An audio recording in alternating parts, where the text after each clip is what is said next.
Hello बच्चों, एक बार फिर से कंटिन्यू करते हैं आज की क्लास से। तो क्लास से 10th में आज जो मैं बताने जा रहा हूँ उसका नाम है पाइथागोरस थ्योरम और उसका कन्वर्स यानी कि उसका विलोम।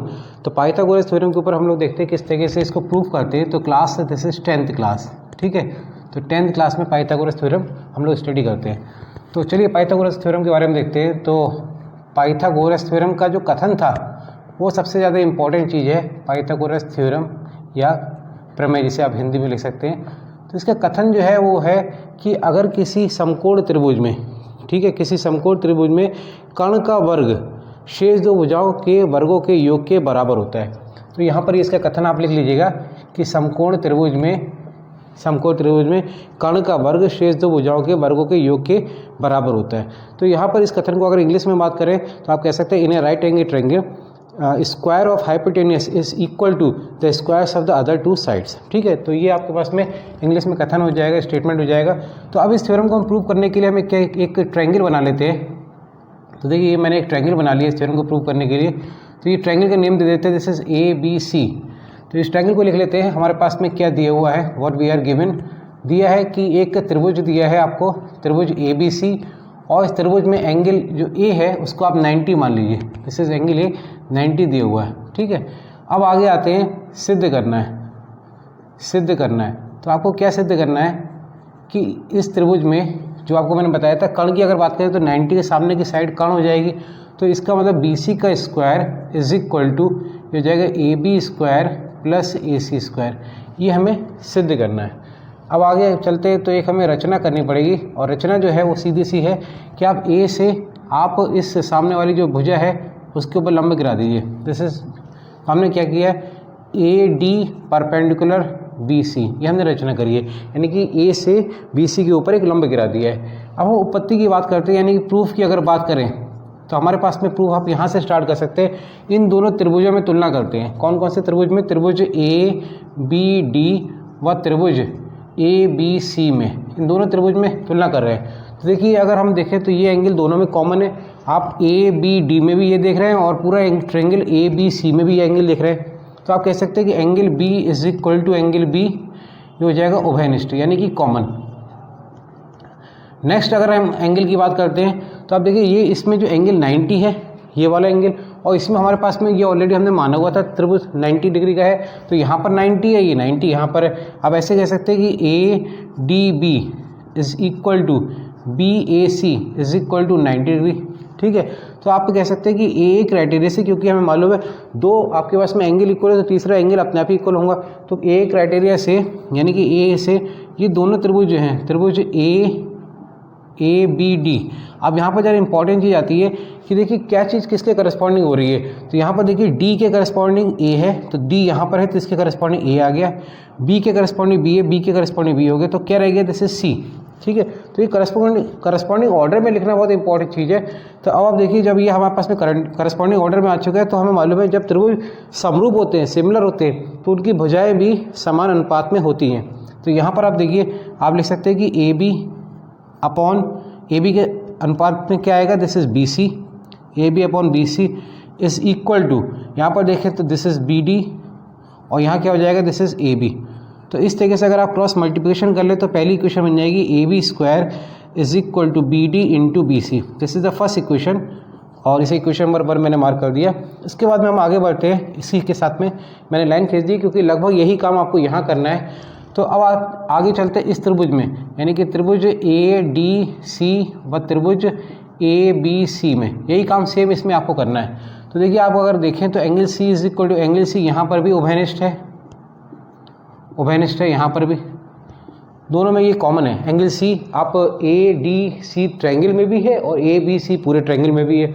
दूसरा अगर हम बात करें तो ये एंगल यहाँ पर क्योंकि परपेंडिकुलर ड्रॉ करा हुआ है तो ADC की जो वैल्यू है वो भी 90 होगी और यहाँ पर BAC जो है एंगल BAC वो भी 90 डिग्री। तो सेम AA क्राइटेरिया से A से आप कह सकते हैं कि त्रिभुज, अब देखिए यहाँ पर भी ADC जो है वो सिमिलर हो जाएगा किसके साथ में, तो इंपॉर्टेंट चीज़ देखिए C के करस्पॉन्डिंग C है, C के करस्पॉन्डिंग C, D के करस्पॉन्डिंग A आ गया, D के करस्पॉन्डिंग A आ गया। तो क्या रह गया इस त्रिभुज में, B रह गया। तो दिस इज BAC। तो ADC के करस्पॉन्डिंग जो है वो BAC है, ठीक है। अब आप देखिए हमारे पास में जो अनुपात लेते हैं वो ले रहे हैं कि AC, अतः आप करके लिख सकते हैं अतः AC के साथ में आएगा BC, AC upon BC is equal to DC upon AC। तो ये जब तिरछी गुणा कर लेंगे, क्रॉस मल्टीप्लिकेशन कर लेंगे, तो आ जाएगा AC square is equal to जैसे DC इंटू BC। तो ये आ जाएगा इस तरीके से। इसे अगर हम इक्वेशन नंबर 2 मान लेते हैं। अब अगर दोनों इक्वेशन को हम ऐड कर लेते हैं तो देखिए हमारे पास में क्या रिजल्ट आ जाएगा। तो मैं इधर का पार्ट ये रफ कर दे रहा हूँ। अब आप जब समीकरण 1 और 2 को जोड़ लेंगे, समीकरण 1 प्लस समीकरण 2, दोनों को जब जोड़ लेंगे तो देखिए क्या आ जाएगा। लेफ्ट हैंड साइड से ऐड कर लेते हैं तो आ जाएगा AB square plus AC square is equal to, और जो राइट हैंड साइड में आ रहा है वो आ रहा है BD into BC plus DC into BC। अगर आप इसमें से BC कॉमन ले लें तो क्या हो जाएगा, देखिए BD प्लस DC ब्रैकेट में रह जाएगा, और BD प्लस DC के लिए आप पूरा डायग्राम को देखेंगे तो BD प्लस DC टोटल कितना हो जाएगा, दिस इज BC। तो ये वैल्यू हो जाएगी BC इंटू BC, तो आप कह सकते हैं दिस इज BC स्क्वायर। तो आप देखिए आपके पास में लेफ्ट हैंड साइड में था AB square plus AC square और is equal to BC square, जहाँ BC क्या है, कर्ण। तो कर्ण का वर्ग शेष दो भुजाओं के वर्गों के योग के बराबर आ रहा है। तो इस तरीके से ये यहाँ पर पाइथागोरस थ्योरम ये आपके पास में यहाँ पर प्रूव्ड हो जाती है। ठीक है, तो इसको आप अच्छी तरह समझ लीजिएगा क्योंकि ये बहुत इंपॉर्टेंट थ्योरम है और छोटे क्लासेस में हालांकि इसका प्रूफ नहीं था, लेकिन ये फिर भी वहाँ पर भी यूज़ होती रही है। अब आगे चलते हैं इसके कन्वर्स पर, यानी कि इसके विलोम प्रमेय क्या है वो देखते हैं हम लोग। तो इसके लिए पूरा ये रफ कर देते हैं तो जिससे कि वह फिर से ये चीज़ अच्छी तरह क्लियर हो जाए थ्योरम। तो विलोम प्रमेय में हमारे पास में जो है पाइथागोरस थ्योरम का विलोम, पाइथागोरस प्रमेय का विलोम। तो इस विलोम का मतलब हो गया कन्वर्स। कन्वर्स के हिसाब से ये है कि अगर किसी त्रिभुज में दो भुजाओं का वर्ग शेष यानी कि तीसरी भुजा के वर्ग के बराबर अगर है तो वह त्रिभुज जो है यानी कि तीसरी भुजा के सम्मुख कोण समकोण होगा। ये हमारे पास में है इस प्रमेय के विलोम का कथन। फिर से समझ लीजिए, अगर किसी त्रिभुज में मैंने ये जैसे यहाँ पर एक त्रिभुज बना दिया, तो इस प्रमेय के हिसाब से अगर आपके पास में ये त्रिभुज लिया हुआ है ABC, तो इसके हिसाब से अगर आपके पास में दो भुजाओं को ये AB square plus BC square और तीसरी भुजा के वर्ग के योग के बराबर आ रहा है, AC स्क्वायर के बराबर आ रहा है, तो AC के सम्मुख जो कोण होगा वो समकोण होगा। ये हमें इसमें सिद्ध करना होता है। ठीक है, तो हमारे पास में इसमें क्या दिया हुआ है लिख लेते हैं। क्या दिया हुआ है कि त्रिभुज ABC में, ठीक है, AB square plus BC square is equal to AC square, ये आपको दिया हुआ है, यानी कि दो भुजाओं के वर्गों का योग तीसरी भुजा के वर्ग के बराबर। उसके बाद में चलते हैं सिद्ध करना है हमारे लिए, जैसे लिख सकते हैं टू प्रूव, सिद्ध करना है कि angle B is equal to 90 degree, ये हमें सिद्ध करना है। रचना हमें करनी पड़ेगी एक, इसके लिए हम क्या करते हैं, एक त्रिभुज DEF बना रहे हैं, त्रिभुज DEF की रचना की, एक त्रिभुज DEF बना रहे हैं। ठीक है, जिसमें अब देखिए मैं यहाँ पर बना भी देता हूँ साथ साथ। तो ये इस तरीके से एक DEF त्रिभुज बना दे रहे हैं, और इस त्रिभुज में अगर आप इस त्रिभुज में देखें तो दिस इज DEF। रचना इसकी इंपॉर्टेंट, रचना में आप AB के करस्पॉन्डिंग D मान लेंगे और BC के करस्पॉन्डिंग EF मान लेंगे, और एंगल E जो है वो 90 डिग्री मान लेंगे। तो यहाँ पर लिखेंगे जहाँ AB जो है that is equal to DE है, दूसरा है EF। ठीक है, AB की वैल्यू के बराबर DE हो गया, और जो EF है वो किसके बराबर, BC is equal to EF। ये हमने रचना कर ली, और साथ साथ एंगल E जो है इसका वो हमने 90 डिग्री मान लिया है। तो इतना काम हमारे पास में रचना में हम कर लेते हैं। अब चलते हैं उसके बाद में डिस्कस करते हैं उपपत्ति के ऊपर। तो इसकी उपपत्ति यानी कि इसका जो प्रूफ है वो यहाँ से हम स्टार्ट करेंगे इस त्रिभुज से।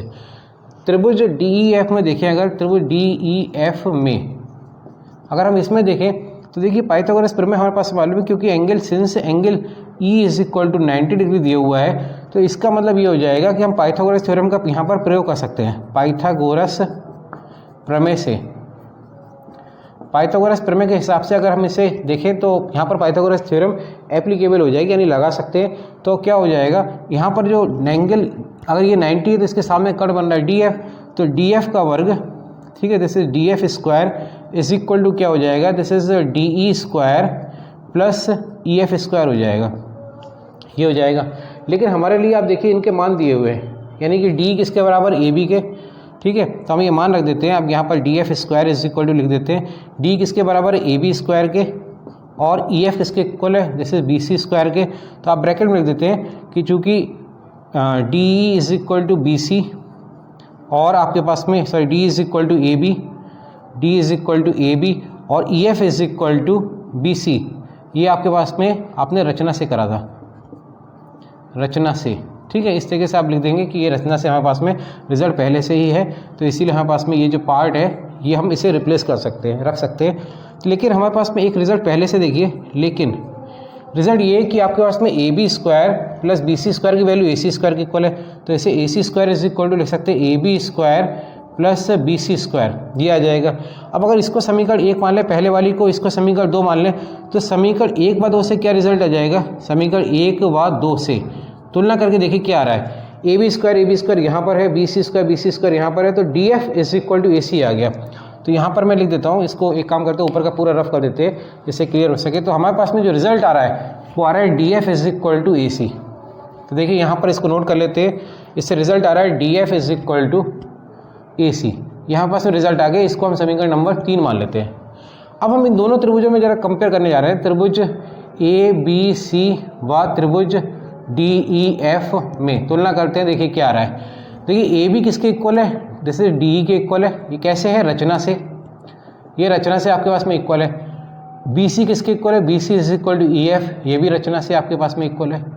और अगर तीसरी भुजा की बात कर रहे हैं तो देखिए जो आपके पास में निकल के रही थी वो A C is equal to D F हो गया, ठीक है। वो कैसे हुआ, समीकरण आप 3 से लिख सकते हैं, समीकरण 3 से ए सी डी एफ के equal, A C is equal to D F. तो आप कह सकते हैं कि एस क्राइटेरिया से, ये किसका क्राइटेरिया होता है, ये सर्वांगसम यानी कि कॉन्ग्रुएंट ट्रायंगल्स की क्राइटेरिया आप लगा रहे हैं, उसके हिसाब से ए बी सी जो होगा वो सर्वांगसम हो जाएगा त्रिभुज डी ई एफ के। और हम जानते हैं जब त्रिभुज सर्वांगसम होता है तो मतलब हूबहू बिल्कुल सेम, ठीक है। तो इसका मतलब सब कुछ सेम है त्रिभुज में, तो जब सब सेम है तो इसका मतलब जो एंगल जिसके करस्पॉन्डिंग होंगे सारे आपस में इक्वल होंगे। तो आप कह सकते हैं कि एंगल जो बी होगा that will be equal to angle E, इसे बोलते हैं सी पी सी टी से। सी पी सी टी से आप कह सकते हैं कि एंगल बी एंगल ई के इक्वल होगा। लेकिन अगर बात करें तो एंगल ई कितना है, अगर एंगल ई की बात करें तो एंगल ई कितना है, ये आप देखिए आपने स्टार्टिंग में एजम्पशन यानी कि माना हुआ है, जिसे आप कह सकते हैं कि आपने रचना में लिखा है इस चीज़ को। तो एंगल ई कितना आपने लिखा था, लेकिन angle E is equal to 90 degree आपने रचना में माना हुआ है। तो यहाँ से आप कह सकते हैं कि क्योंकि बी ई के इक्वल है और ई 90 है, तो अतः angle B is equal to भी 90 डिग्री हो जाएगा। तो यही हमारे लिए इस प्रमेय के विलोम में यानी कि पाइथागोरस थ्योरम के कन्वर्स में, पाइथागोरस थ्योरम के विलोम में यही हमें सिद्ध करना था कि angle B is equal to 90 degree. तो आज के लिए हम लोग इतनी रह देते हैं, नेक्स्ट टाइम पे हम लोग डिस्कस करेंगे आगे का। Thank you.